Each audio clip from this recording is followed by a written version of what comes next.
ఇకపోతే మహామహన్ బాబులనే ఓడగొట్టినాను చిత్తు చేసినాను అంటున్నావు. సరే, నువ్వు మహాన్ బాబులనే చిత్తు చేసినావు కదా.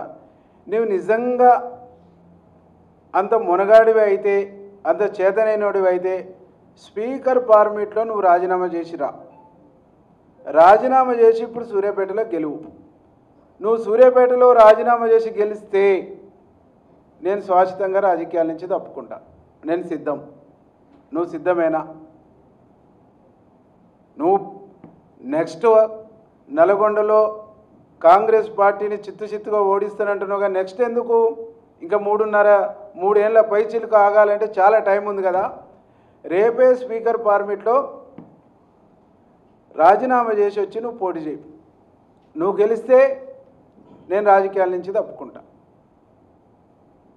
ఈరోజు సూర్యాపేటలో గెలిచేటువంటి స్థితి నీకు లేదు.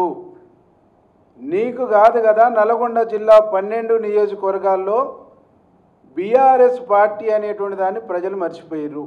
జగదీష్ రెడ్డి గారు మా ముఖ్యమంత్రి పైన ఎంత తక్కువ నువ్వు మాట్లాడితే మంచిదని చెప్పేసి ఈ సందర్భంగా మేము హెచ్చరిస్తున్నాం. నీ భాష మార్చుకో, నీ పద్ధతి మార్చుకో, నీ ఏషాలు మార్చుకో, నీ మోసాలు మార్చుకో, నీ వ్యవహార శైలి మార్చుకోకుంటే తగిన బుద్ధి చెప్తామని చెప్పేసి హెచ్చరిస్తున్నాం. అసలైన తొలి వెలుగు. ఫాలో వాట్సాప్ @తొలి వెలుగు official.